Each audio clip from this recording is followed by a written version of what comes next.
Hello welcome to my YouTube channel. कैसे हो मेरे दोस्तों? आफ्टर द जेड क्विक, यानी जेड का मतलब है जेन जी। आपको मैंने बताया जेन जी का मतलब बोलते हैं जनरेशन जेड, जो कि 1997 के बाद से पैदा हुए हैं और 2012 उनके क्विक के बाद, यानी उन्होंने जिस तरीके से पूरे नेपाल को हिला दिया है ना। क्विक का मतलब अर्थ क्विक में यही होता है कि हिल जाती है एक कंट्री।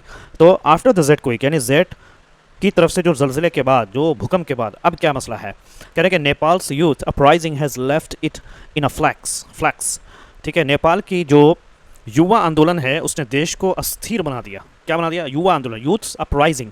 अपराइजिंग बोलते हैं दोस्तों एक ऐसा आंदोलन जो कि वायलेंट वाला है, गुस्से वाला है, उसको अपराइजिंग बोलते हैं। ठीक है, यानी आप समझिए it's like a protest but stronger. लेकिन स्ट्रॉन्गर ऑफ्टन क्या है, वायलेंट होता है और रिबिलियस होता है, यानी जिसके अंदर गवर्नमेंट के पूरे खिलाफ जाने का वो होता है। तो गवर्नमेंट, नेपाल का जो युवा आंदोलन देश का अस्थिर बनाया गया, ये क्या है, देश को क्या है, अस्थिर बना दिया। Has left in a flag it, lead से मतलब नेपाल, फ्लैक्स में लाकर छोड़ दिया। नहीं तो चैनल को जरूर सब्सक्राइब कर चुके, क्लियर नहीं, इसलिए मैंने सारों को इधर रख दिया दोस्तों, ताकि आप इसको अच्छी तरीके से समझ सकें।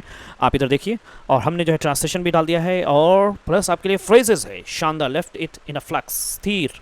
ठीक है, यानी अनटेनेबल पोजीशन, टिक ना पाने वाली स्थिति, मैटर ऑफ ग्रेव कंसर्न, गंभीर चिंता का विषय। और ये फ्रेज, ये सॉरी वोकैबुलरी है 30 है, जो कि सारे के सारे इंपॉर्टेंट है दोस्तों। So let's go back and fire English language. So since you can see it is not clear, so we'll go here. Okay, so Nepal's youth uprising has left, ये हमने पढ़ लिया। India should continue, देखिए ये same है दोस्तों, यहाँ पे आप देख सकते हैं। Nepals sorry India should continue, you can engaging है ना, तो हम ये शानदार पढ़ेंगे। India should continue engaging, India को क्या करते रहना चाहिए, भारत को क्या है, जुड़ा रहना चाहिए। क्या करना है, कंटिन्यू, जुड़े रहना चाहिए। इंगेजिंग मुलविस, यानी लोगों से, उनसे बातचीत करते रहना चाहिए, जो अभी करंट गवर्नमेंट। विदाउट अपेयरिंग, बगैर, लेकिन ऐसा नहीं लगना चाहिए कि वो नतीजा बदलना चाहते हैं। विदाउट अपीयरिंग, बगैर दिखाए, तो इन्फ्लुएंस, असर डालने का, प्रभाव डालने का, नतीजे को पे। नतीजा क्या है दोस्तों, कि वहाँ की गवर्नमेंट, जो ओली गवर्नमेंट थी, वो हट चुकी है। अब दूसरी जेनजी की जो उसका जो ग्रुप था, हेमी नेपाल, उनकी हुकूमत आ चुकी है।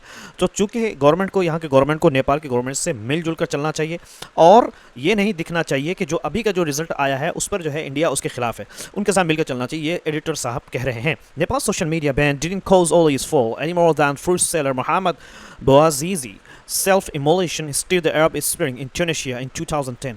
कह रहे हैं कि नेपाल की जो सोशल मीडिया बैन है, यानी नेपाल का जो सोशल मीडिया बैन ओली के गिरने का असली कारण नहीं था। Social media ban didn't cause, वजह नहीं बना ओली के गिरने का, एनी मोर, यानी इससे ज़्यादा, यानी ऐसा कुछ नहीं है कि असली कारण ये है, any more than the fruit seller. कह रहे हैं कि असली कारण, जैसे 2010 में फल बेचने वाले मोहम्मद बू अजीज़ के आत्महात, खुद को आग लगाने ने अरब देशों में बड़ा आंदोलन शुरू किया।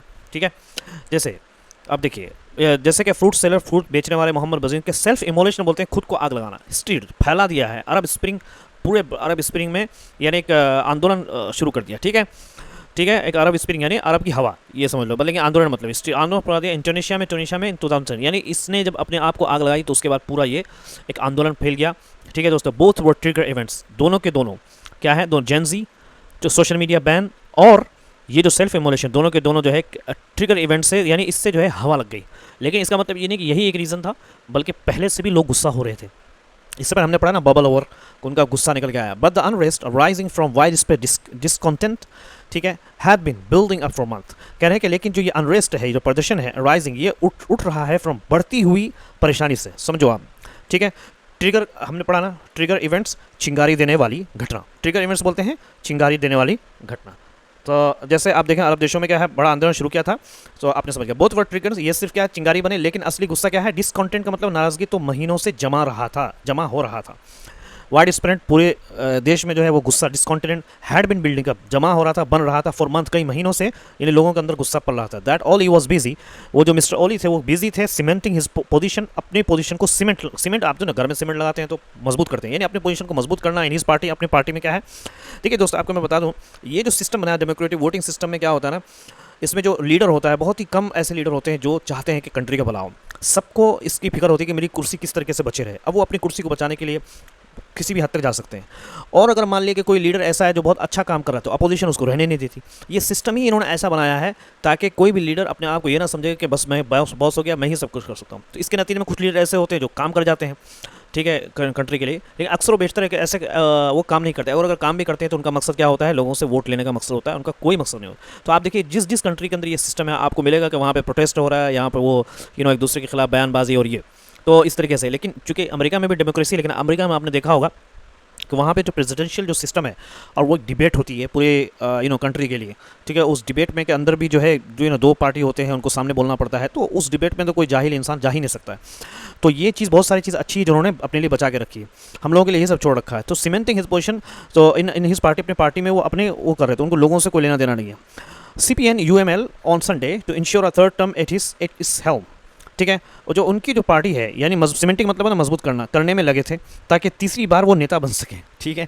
इस party CPN UPL on the Sunday to ensure a third term, यानी इस बात को सुनिश्चित करना है कि थर्ड टर्म जो एट इट्स हेल्म उसके हेल्म पर हो। देखिए इट्स हेल्म का मतलब समझिए दोस्तों, टू बी इंचार्ज। हेल्म का मतलब होता है जैसे बोलते हैं कि मैं I am eight its helm, मैं जैसे कंपनी का मैं इंचार्ज हो गया, बोलते हैं कि मैं I am it's helm. Helm का मतलब होता है बेसिकली जैसे कोई पानी का जहाज होता है उसमें जो एक स्टीयर होती है ना, स्टीयरिंग जो होती है उस पर आप बैठ जाते हो और आप कैप्टन हो जाते हो। तो टू बी इंचार्ज और leading something like company group, और इसको एट इट्स हेल्म बोलते हैं। तो वो मिस्टर जो है वोली साहब जो है वो उनको बजाय इसके कि सोशल मीडिया बैन कर दिया और जो है करप्शन पे ध्यान नहीं दिया, लोगों के गुस्से पे कोई ध्यान नहीं है, ठीक है। तो उसकी वजह से जो है उन्होंने उनके खिलाफ ये सारी चीज़ खुल के आए, और जो लोग भी थे जेन ज़ी के जो लीडर थे उनको मौका मिल गया। Only shows how out of touch he and his government were with use angst, कह रहे हैं कि इस बात को बतलाता है कि ये कैसे तरीके से, हाउ आउट ऑफ टच मतलब यानी लोगों से कोई लेना देना ही नहीं था उनको, ठीक है। आउट ऑफ टच का मतलब हकीकत से दूर। ओनली शोज ये दिखाता है कि क्या दिखाता है दोस्तों, कि वो और उनकी सरकार युवाओं की तकलीफ से बिल्कुल दूर थे, है ना। ओनली शोज दिखाता है कि कैसे वो दूर थे, वो और उनके and his government were with the youth angst, youth के गुस्सों से, यूथ के तकलीफों से। आउट ऑफ टच का मतलब ये Monday's brutal crackdown that left at least 20 young protesters dead made their position untenable।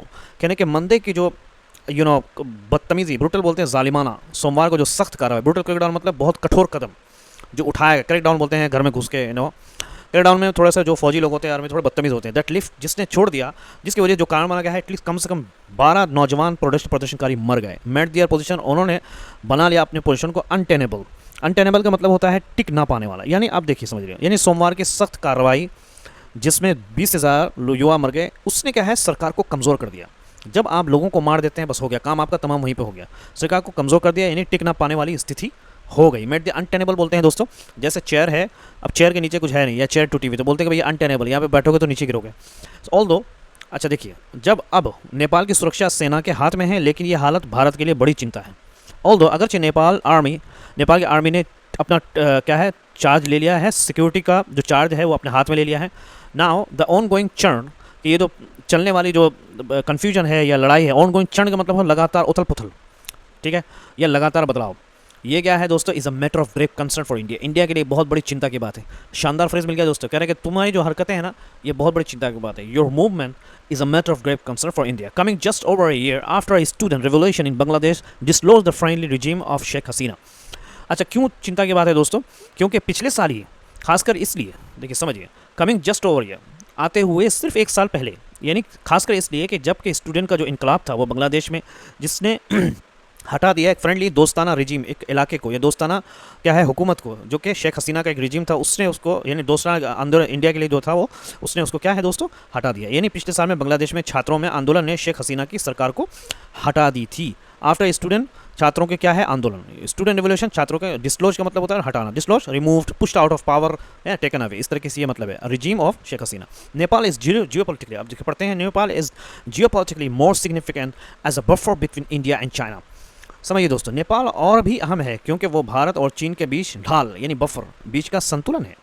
क्या है दोस्तों इंडिया जो है जियोपॉलिटिकली यानी ग्लोबल के हिसाब से या दो कंट्री के हिसाब से मोर सिग्निफिकेंट, बहुत अहम है क्योंकि वो बफर है इंडिया और चाइना के बीच में। बफर को बोलते हैं दोस्तों ढाल, यानी बीच में एक जगह होती है ना भाई, एक दूसरे का बॉर्डर टाइप का, बल्कि बॉर्डर में भी नहीं, बॉर्डर में तो जैसे बॉर्डर होता है जस्ट बॉर्डर के बाद कंट्री शुरू होती है, लेकिन बफर होता है कि जिसमें दोनों में से कोई एक नहीं होता है, बस बीच का भाई इसको पार नहीं करना है, तो बफर था ये कौन, Nepal. Although Oli is known India better, Oli के जो अगर ओली जो है वो जाने जाते हैं किस चीज़ के लिए, एक खराब ओली जो है भारत विरोधी। इंडिया बेटर का मतलब होता है, बेटर बोलते हैं समवन हु प्रोवोक्स टीजेस और tries to make angry, better, ठीक है।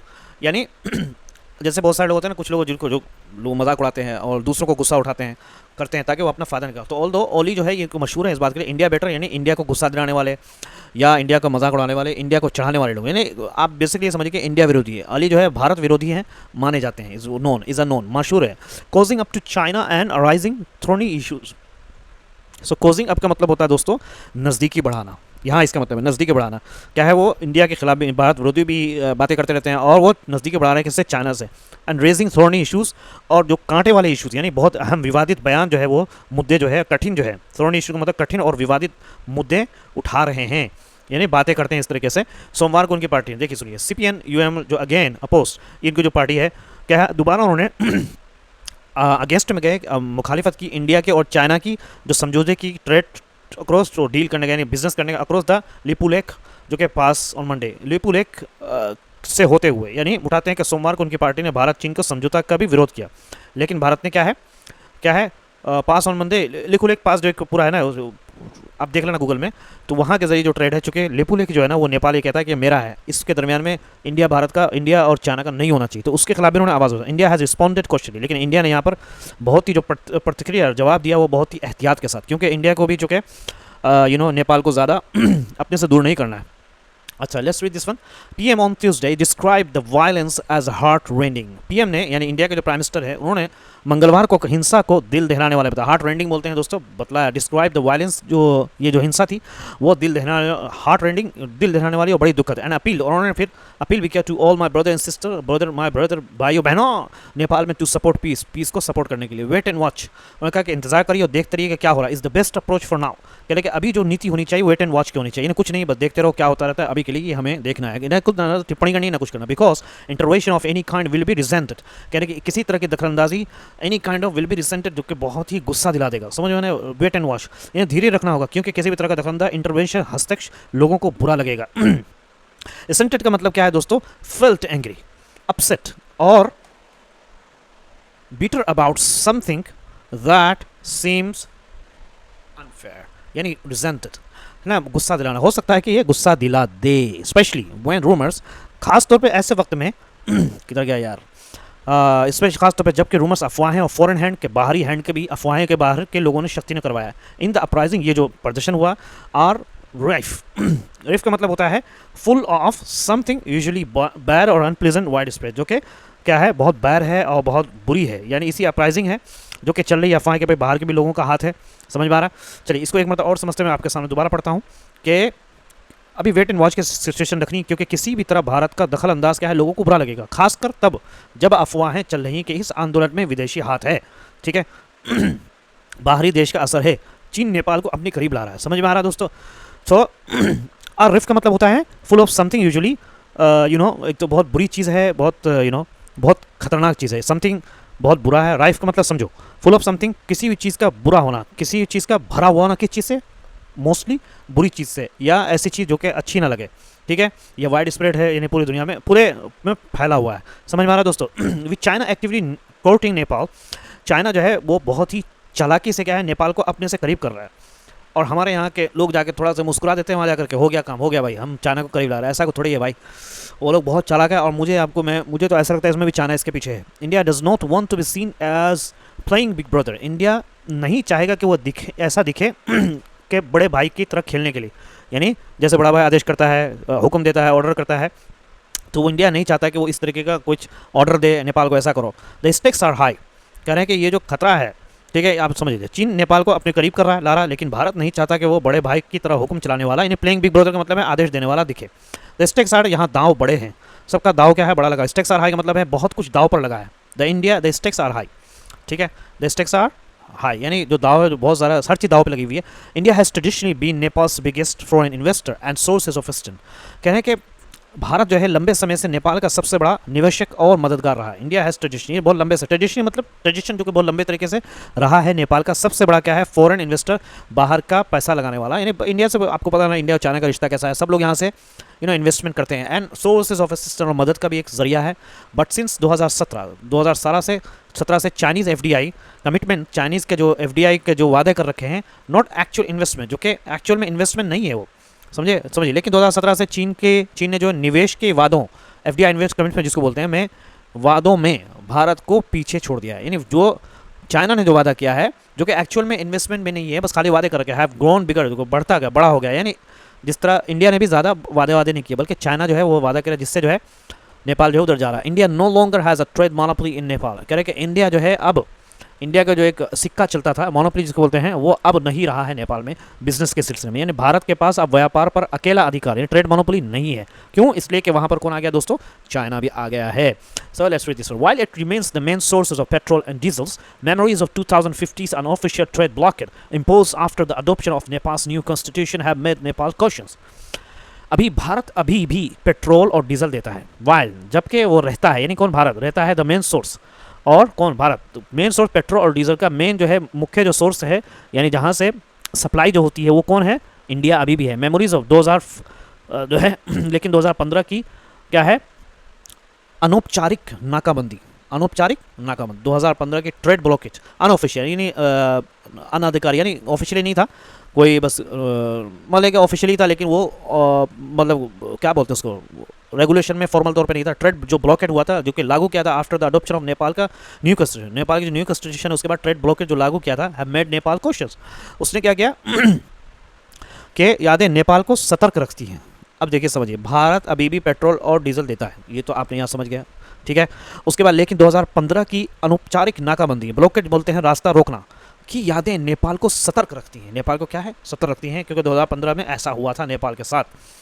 अच्छा, अब आप पढ़िए, this year China has grabbed, कह रहे हैं कि इस साल जो है चाइना ने इलेक्ट्रिक कारें ईवीएस के साथ नेपाल की कार मार्केट में भारत को पीछे कर दिया। दिस ईयर, इस साल जो चाइना ने खींच लिया द लीडर बनने का, यानी सबसे आगे बढ़ने का नेपाल की कार मार्केट में विद ईवी के साथ, पुशिंग इंडिया, धक्का देते हुए इंडिया को टू द सेकंड प्लेस, दूसरी जगह पर, यानी इंडिया को दूसरे दर्जे पर रख दिया। पहले इंडिया नंबर 1 था कार वार देने में, लेकिन अभी चाइना आ गया। दैट सेड, जिसने पढ़ते हैं फिर भी, दैट सेड का मतलब क्या है? फिर भी Nepal doesn't seem too keen to hitch its wagon to China. फिर भी नेपाल पूरी तरह चीन के साथ अपनी गाड़ी नहीं जोड़ना चाहता। हिच इट्स वैगन का मतलब होता है पूरी तरह साथ जुड़ा रहना। फिर भी क्या है? दैट सेड, फिर भी कहने का, हैविंग दैट सेड बोलते हैं, हैविंग दिस क्या बोलते हैं यार, हैविंग सेड दैट, इस तरह भी बोलते हैं। और दैट सेड भी मैंने फिर भी नेपाल नहीं चाहता, दिखता नहीं है कि वो ज़्यादा उसको ख्वाहिश है कि वो लगाए अपने गाड़ी को चाइना से। यानी हिच इट्स वैगन का मतलब होता है दोस्तों किसी पर भरोसा कर लेना। जैसे आप गाड़ी चलाते हैं या बुग्गी चलाते हैं, जो पीछे यक्का होती है या घोड़ा होता है, घोड़ा आप जो है या अपने यक्का को, जैसे पानी का जहाज़ होता है ना, जब उसको रोकना होता है तो लोग क्या करते हैं? रस्सी लगा देते हैं। इसी तरीके से हिच करते हैं, इसको बोलते हैं। तो वो नहीं चाहते कि अपनी गाड़ी को चाइना के साथ पूरी तरह जोड़े, लेकर नहीं चाहते। That it has a struck a balance. अब देखिए नेपाल ने संतुलन रखा है। स्ट्राइक का थर्ड फॉर्म है, या आप सेकंड फॉर्म भी बोल सकते हैं। स्ट्रक अ बैलेंस यानी नेपाल ने हमेशा संतुलन रखा है, जैसे चीन की BRI योजना में जुड़ा लेकिन ज़्यादा कर्ज नहीं लिया। समझ में आ रहा? फॉर एग्जाम्पल, ज्वाइन होते हुए, यानी ज्वाइन का चाइना के BRI में जुड़ा without taking on too much debt, बगैर ज़्यादा कर्जा लिए, बगैर ज़्यादा कर्जा नहीं लिया। तो इससे पता चलता है कि नेपाल जो है ज़्यादा चाइना के साथ जुड़ना नहीं चाहता है। It is naturally more comfortable with India, कि नेचुरली हिसाब से अगर देखा जाए, यानी आप प्राकृतिक रूप से, कुदरती हिसाब से नेपाली जो है इंडिया के साथ ज़्यादा comfortable, with which it has, जिसके साथ उसका कल्चर भी एक ठीक है, नहीं आपको पता है ना, चावल दाल खाते हैं, और रिलीजन भी हिंदू मुस्लिम सब एक ही साथ है वहाँ पे, और मस्जिद भी है और दूसरे मज़ाहिब के भी लोग रहते हैं। एंड लिंग्विस्टिक भी है, सब लोग हिंदी भी बोलते हैं, लिंग्विस्टिक का रिश्ता भी है। सो इंडिया मस्ट मेंटेन इस लेवल ऑफ इंगेजमेंट। तो ये कह रहे हैं कि नेपाल भारत के साथ ज़्यादा सहज है, क्या है? कंफर्टेबल विद इंडिया के साथ ज़्यादा सहज है। क्यों? क्योंकि दोनों के है सांस्कृतिक, धार्मिक और भाषा के रिश्ते हैं। भाषा के क्या है? लिंग्विस्टिक टाइज, भाषा के रिश्ते हैं। समझ में आ रहा दोस्तों? इसलिए भारत को नेपाल से जुड़ाव बनाए रखना चाहिए। देयरफॉर इंडिया मस्ट मेंटेन, बनाए रखना चाहिए इट्स लेवल, उसके अपनी सतह को ऑफ इंगेजमेंट, यानी जुड़ाव के एक सतह को, क्या है, स्तर को बनाए रखना चाहिए। विदाउट बीइंग सीन, बगैर कि इस बात को दिखे, बगैर कि वो प्रभाव डाल रहा है द कोर्स ऑफ इवेंट्स, लगना नहीं चाहिए, यानी लगना नहीं चाहिए कि भारत हालात को बदलना चाहता है, यानी influencing the course of events जो चल रहा है। कोर्स ऑफ इवेंट्स कई घटनाएं जो चलती आ रही हैं, इसको ये दिखाए बगैर कि भाई हम इसको बदलने की कोशिश करेंगे दूसरी गवर्नमेंट को, तो इसके दिखाए बगैर इंडिया को जो है उनके साथ लगे रहना चाहिए। देखिए शानदार, बहुत शानदार लिखा है दोस्तों। नए तो चैनल को ज़रूर सब्सक्राइब करिए। ट्रांसलेशन है दोस्तों, वीडियो को पॉज करिए और पढ़ते रहिए बार बार। एक इसी तरीके से ये देखिए आप, यहाँ पर शानदार फ्रेजेस है, वीडियो को पॉज करिए, लिखते जाइए। और आप देखिए यहाँ पे ट्रांसलेशन भी, एग्जाम्पल भी है। The sudden strike left city, अचानक हड़ताल ने शहर को अस्थिर कर दिया। Left city in a flux, बहुत शानदार आप बोल सकते हैं। इसी तरीके से यहाँ पर देखिए 1 2 3 4, कम से कम 30 इसके अंदर क्या है, वोकैबुलरी है। सी यू टुमारो, बाय।